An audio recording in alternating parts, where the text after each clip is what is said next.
Hoy haré una reflexión respecto a lo que creo que es el trabajo de Dios y Satanás. Para empezar, trataremos de definir en un principio lo que realmente significa cada uno. Dios, en las religiones judeocristianas, el Dios supremo es Jehová, Yahvé, el Dios bueno, el Dios de Abraham, el Dios que se apareció ante Moisés y le reveló en Éxodo 3. Dijo Moisés a Dios: He aquí que llego yo a los hijos de Israel, y les digo: el Dios de vuestros padres me ha enviado a vosotros. Si ellos me preguntaren: ¿cuál es su nombre?, ¿qué les responderé? Y respondió Dios a Moisés: Yo soy el que soy. Y dijo: Así dirás a los hijos de Israel: Yo soy me envió a vosotros. Por otra parte, Satanás en el libro de Números se llama Shatán, en el sentido de adversario, oponente, al mensajero que Yahvé envía para impedir a Balaam que maldiga al pueblo de Israel.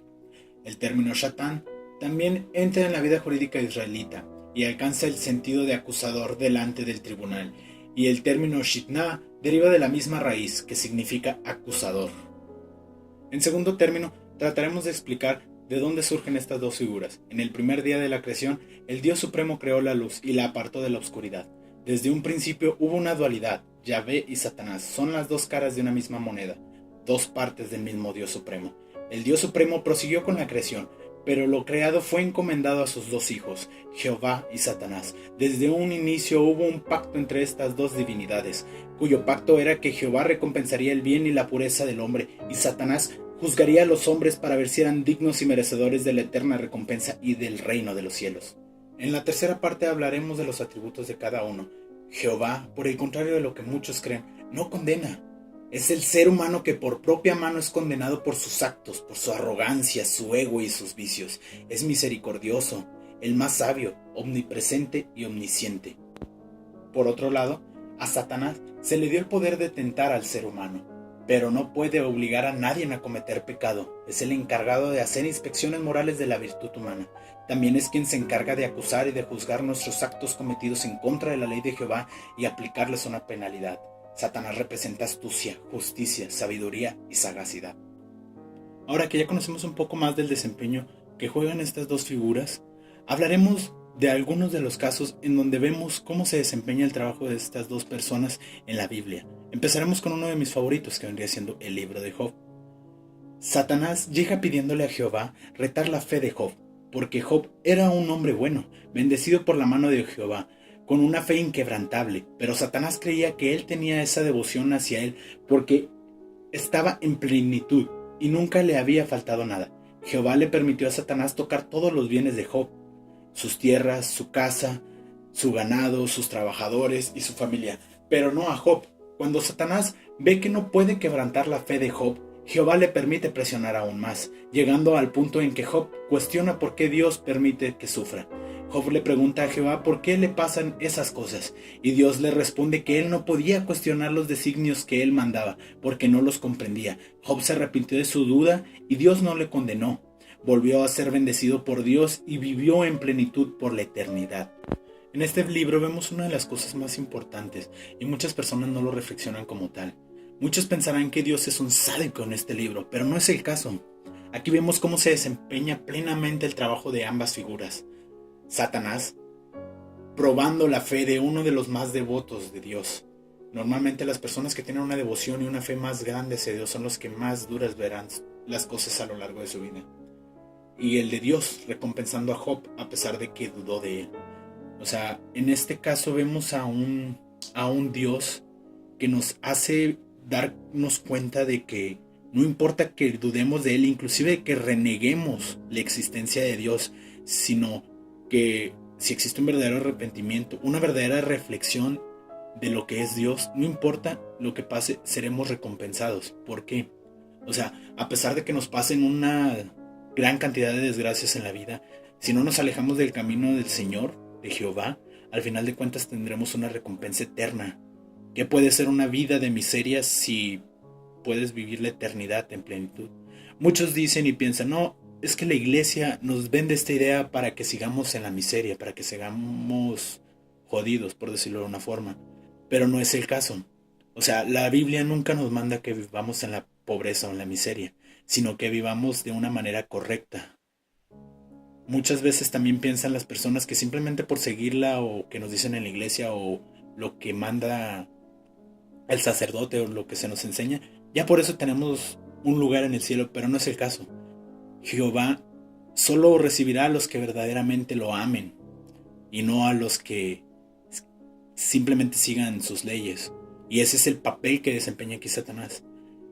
O sea, él lo que hace es poner a prueba la fe de Job, llevándolo al límite. Y a pesar de eso, pasa la prueba.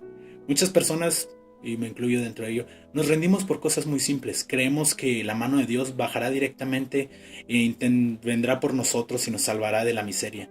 Pero no es así como funcionan las cosas. Es algo más profundo, es algo mucho más complejo.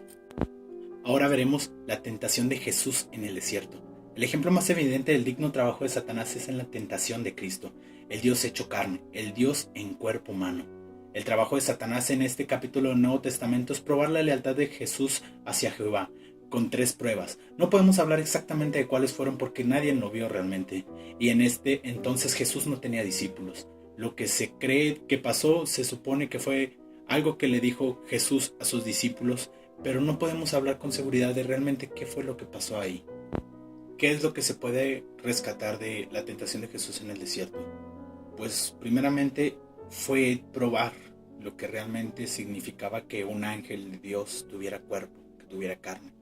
Al final de cuentas, el cuerpo es pecaminoso, es lo que nos incita al pecado y es el medio por el cual se comete. El espíritu siempre será puro y el espíritu siempre regresará a Dios, pero el alma, esa que se nos otorgó, donde viene el libre albedrío, es la que tiene que ser juzgada.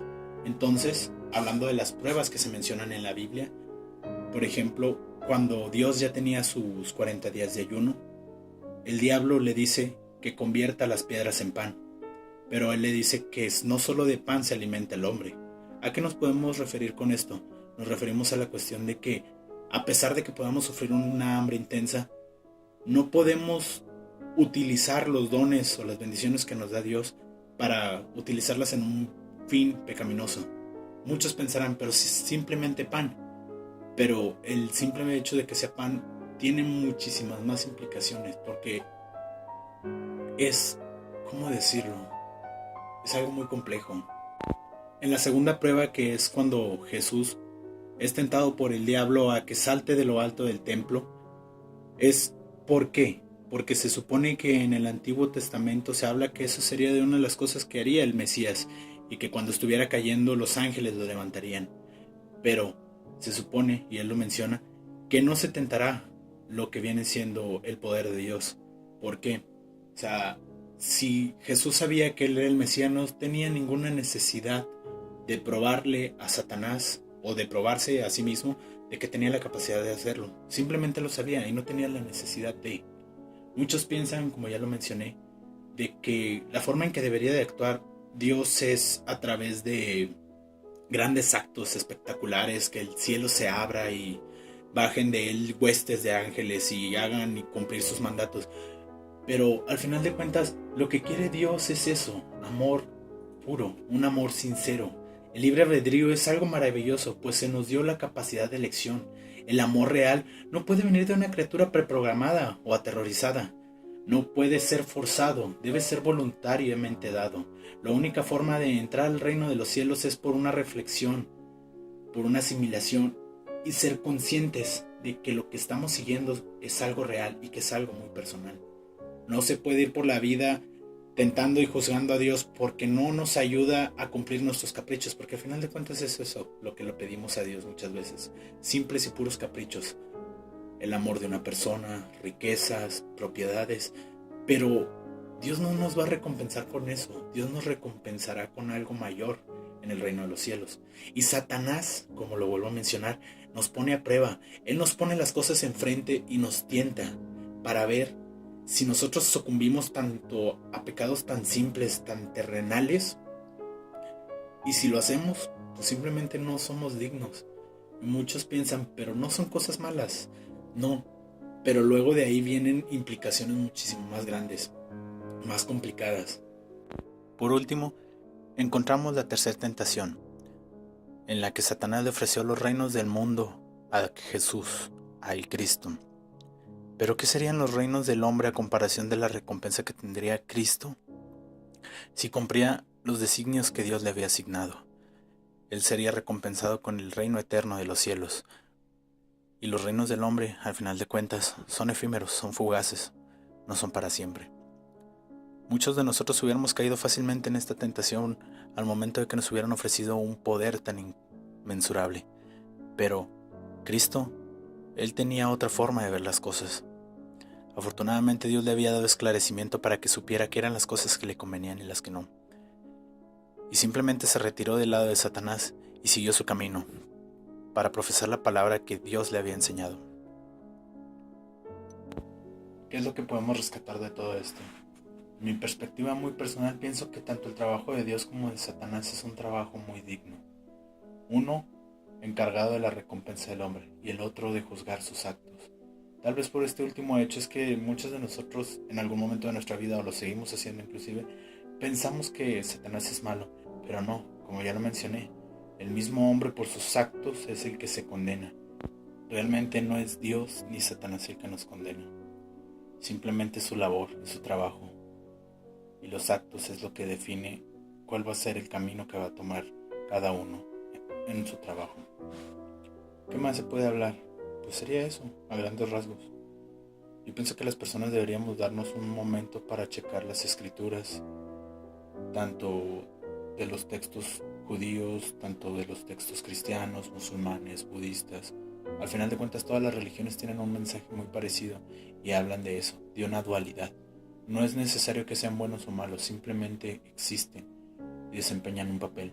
Y es muy importante que nosotros los seres humanos entendamos eso, porque si vivimos una vida tratando de justificar nuestros actos en base a un ser supremo que es todo malvado o a un ser supremo que es completamente bueno, realmente no estamos aprendiendo nada, simplemente somos unos niños caprichosos que no entendemos cómo funcionan realmente las cosas.